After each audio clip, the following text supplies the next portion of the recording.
मेरा नाम एकता और स्वागत है आप सभी का हमारे प्यारे से यूट्यूब चैनल यूनिटी कॉर्नर पर। तो दोस्तों आज हम लोग बात करने वाले हैं पीरियड्स के बारे में, मतलब कि मेंस्ट्रुएशन और मेंसेस के बारे में बात करेंगे।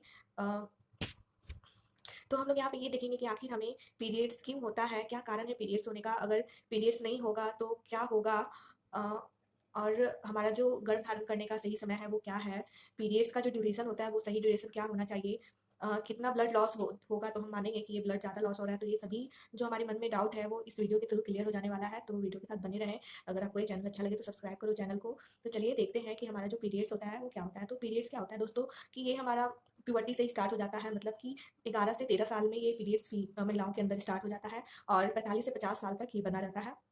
एंड और ये इसमें क्या होता है कि हमारा जो वेजाइना होता है, योनि होता है, उसमें से खून निकलता है हमारे महीने के आखिरी, मतलब कि 28 दिनों के बाद हमारा जो वेजाइना है उससे खून का स्राव होता है। करीब 2 से 8 दिनों तक ये, मतलब एवरेज जो होता है वो 3 दिनों तक खून का स्राव होता है, लेकिन किसी-किसी महिला में क्या होता है कि 4 दिन या 5 दिन या 6 दिन या 8 दिन भी हो सकता है।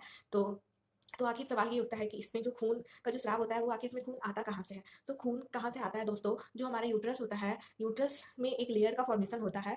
तो वो ले तो हर मंथ क्या होता है कि हमारा जो यूट्रस होता है वो गर्भधारण के लिए खुद को प्रिपेयर करता है, मतलब कि वो प्रिपेयर करता है गर्भधारण के लिए। और क्या होता है गर्भधारण के लिए वो किस तरह से प्रिपेयर करता है, वो क्या करता है, यूट्रस का जो लाइनिंग होता है, सतह होता है, उसपे वो मोटा गद्देदार जो हमारा खून से एक सतह बनता है, यूट्रस की सतह पे एक अलग से सतह बनता है, जो कि और फिर यही सतह क्या होता है 28 दिन बाद, अगर वहाँ पे कोई बच्चा नहीं डेवलप, मतलब अगर कोई बच्चा वहाँ पे नहीं जुड़ता है, जो हमारा भ्रूण होता है वो बच्चा नहीं होता है, वो स्टार्टिंग में उसे हम लोग भ्रूण कहते हैं। भ्रूण को हम लोग बीज भी कह सकते हैं, मतलब कि अगर बीज जो होता है हमारा यूट्रस में, अगर इम्प्लांट मतलब यूट्रस से अगर नहीं जुड़ पाता है तो क्या होता है 28वें दिन वो टूटने लगता है। मतलब कि जो खून से तैयार हुआ था गद्देदार मांस कलोथरा हमारे यूट्रस के चारों तरफ, उसमें अगर भ्रूण नामक बीज अगर उसमें नहीं जुड़ पाता है तो वो 28वें दिन वो टूटने लगता है और टूट कर हमारे योनि के थ्रू, मतलब वेजाइना के थ्रू वो बाहर निकलने लगता है। तो ये जो प्रक्रिया होता है दोस्तों हर महीने होता है।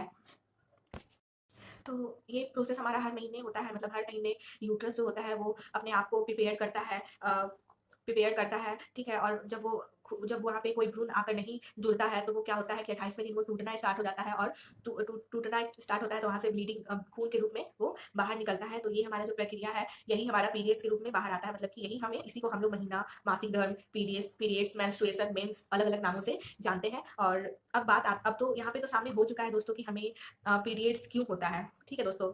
तो ठीक है दोस्तों, पीरियड्स क्या होता है, क्यों खून खून हम लोग का वेजाइना के थ्रू बाहर आता है, इसके बारे में तो हम लोग देख चुके हैं। अब हम लोग देखेंगे कि हमारा जो पीरियड्स होता है वो क्यों होता है, ठीक है।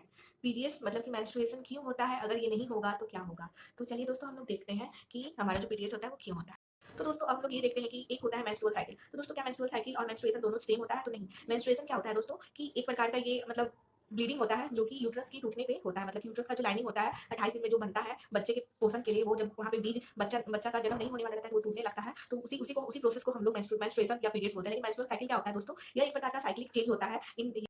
साइक्लिक चेंज होता है और महिलाओं के अंदर इसमें बहुत प्रकार की फेजेस आते हैं, जैसे कि इसमें मेनली 4 फेज आते हैं। पहला फेज होता है फॉलिकुलर फेज, सेकंड फेज होता है ovulation phase and third phase होता है ल्यूटियल फेज एंड जो हमारा फोर्थ होता है वो मेंस्ट्रुएशन होता है। मतलब कि मेंस्ट्रुअल साइकिल के अंदर जो चौथा फेज होता है उसे हम लोग मेंस्ट्रुएशन कहते हैं, जिसमें ब्लीडिंग की प्रक्रिया होती है, ठीक है। तो अब हम लोग देखते हैं कि आखिर ये जो हमारा साइकिल है वो क्यों होता है, ठीक है।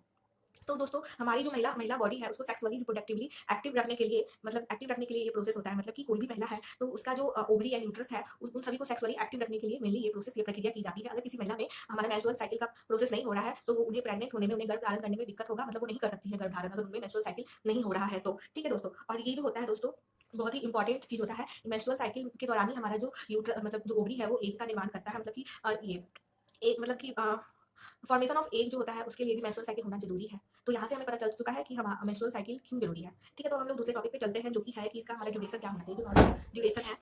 तो दोस्तों अब हम लोग ये देखेंगे कि जो हमारा नॉर्मल ड्यूरेशन है मेंस्ट्रुएशन का वो क्या होना चाहिए। तो दोस्तों नॉर्मल ड्यूरेशन जो मेंस्ट्रुएशन का होता है वो 3 डेज टू 7 डेज होता है या 3 डेज टू 8 डेज हो सकता है। एंड हम ये देखेंगे कि हमारा जो मेंस्ट्रुएशन के दौरान कितना जो एवरेज ब्लीडिंग होता है वो कितना होता है। तो एवरेज ब्लीडिंग जो होता है दोस्तों वो 35 ml होता है। एंड अगर किसी महिला में मतलब इसका जो रेंज होता है ब्लीडिंग का वो 10 टू 80 ml हो सकता है। तो इसे हम लोग नॉर्मली बोलेंगे, इसका जो रेंज 10 टू 80 ml होता है। एवरेज जो होता है जो नॉर्मली महिला में होता है वो 35 ml होता है, ठीक है।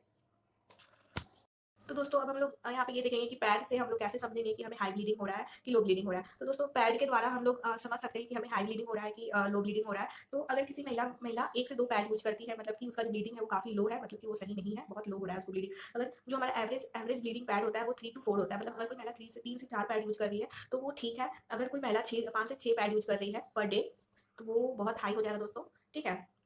तो वो हाई ब्लीडिंग हो जाएगा। तो अगर ऐसा होता है तो आपको एक बार फिजिशियन या गायनेकोलॉजिस्ट एक बार कंसल्ट करना चाहिए इस टाइप से अगर हो रहा है तो। और हमारा जो जैसे कि मैंने आप लोगों को बता दिया है कि मेंस्ट्रुअल साइकिल मतलब कि हर हर मंथ में पीरियड्स आपका आता है 28 दिन पे, ठीक है? इसका जो रेंज होता है मतलब वो वैरी कर सकता है हर महिला अलग-अलग महिला पे 21 टू 35 डेज़, ठीक है? तो अब हम लोग बहुत ही इंपॉर्टेंट टॉपिक पे बात करने वाले हैं जिसका आप लोग सबको वेट होगा कि हम किस टाइम में सेक्स करें तो हम गर्भ धारण कर सकते हैं। तो दोस्तों जो गर्भ धारण का जो समय होता है, डेट होता है, वो पीरियड्स स्टार्ट जिस दिन होता है उसके ठीक 14वाँ दिन, मतलब बहुत ही हाई चांस होता है गर्भधारण का, मतलब कि अगर इसका जो रेंज है दोस्तों वो 12 से 16 दिन है। मतलब कि अगर आप 12 से 16 16 12 12वां डे से 16वां डे के अंदर सेक्स करते हो तो हाई चांस है आपका प्रेग्नेंट होने का।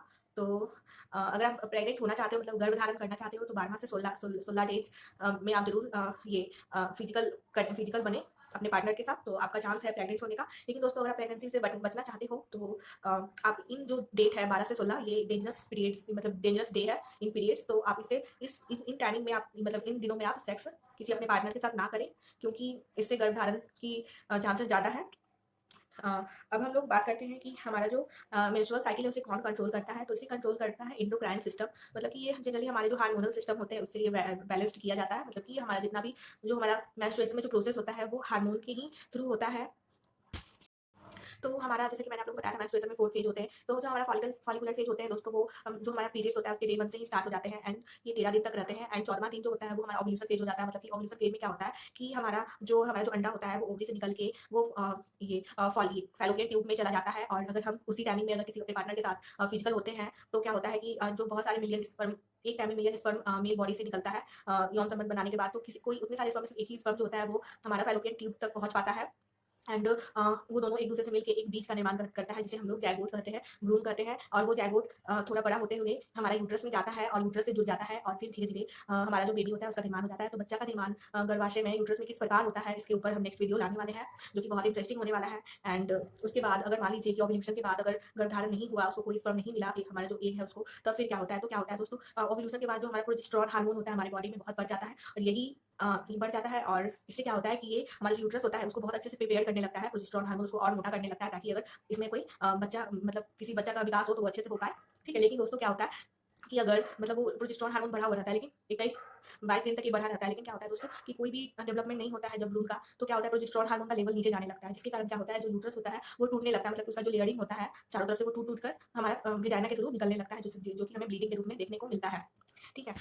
तो दोस्तों अब हम लोग बात करते हैं कि अगर मान लीजिए मतलब अगर कोई भी भ्रूण यूट्रस में अटैच नहीं होता है तो प्रोजेस्टेरॉन का लेवल नीचे गिरने लगता है। तो दोस्तों मान लीजिए अगर जाइगोट बन चुका मतलब कि जो बीज है बच्चा के लिए वो बन चुका है, तो क्या होता है प्रोजेस्टेरॉन का लेवल और ऊपर उठने लगता है। तो अभी बात यहाँ पे ये आता है कि हम लोग प्रेगनेंसी टेस्ट घर पे कैसे करेंगे। तो प्रेगनेंसी टेस्ट घर पे करने के लिए सबसे पहले तो आपको प्रेगनेंसी किट चाहिए होगा, ठीक है? प्रेगनेंसी किट चाहिए होगा, नहीं तो आपको मतलब किसी हॉस्पिटल में जाके आपको ब्लड टेस्ट के थ्रू या यूरिन टेस्ट के थ्रू वो भी कर देंगे, लेकिन आप घर पे भी कर सकते हो। प्रेगनेंसी किट मार्केट में अवेलेबल है, तो उसे आप खरीदोगे, बहुत सारे ब्रांड हैं प्रेगनेंसी किट के, तो आप उसे खरीदोगे। और उसमें क्या होता है दोस्तों, उसमें आपको अ, आपका जो यूरिन होता है उसमें आपको डालना पड़ेगा प्रेगनेंसी किट में, और वहाँ पे वो बतला देगा कि आपका प्रेग्नेंट हो या नहीं। तो इसमें ये कौन से प्रिंसिपल पे काम करता है दोस्तों, तो हमारी जो प्रेगनेंसी किट है वो हमारे प्रोजेस्टेरॉन लेवल पे ही नहीं, एससीजी लेवल पे काम करता है। तो एससीजी भी एक प्रकार का हार्मोन है जो कि हम जब गर्भ धारण करते हैं उस वक्त निकलता है एससीजी हार्मोन। तो ये मेन रोल प्ले करता है ये बताने में कि आप प्रेग्नेंट हो या नहीं। तो अगर आपके ये पेशाब में एससीजी हार्मोन होगा तो वो आपका जो किट है उसमें पता चल जाएगा और आपको पता चल जाएगा कि आप प्रेग्नेंट हो।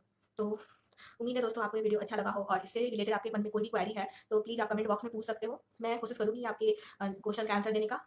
एंड ओके दोस्तों, बाय, टेक केयर और ख्याल रखिए अपना। एंड ये जो टॉपिक है बहुत ऑकवर्ड है, लेकिन दोस्तों अभी 21 मतलब अभी 2021 केस चल रहा है तो इतना शर्माने की जरूरत नहीं है।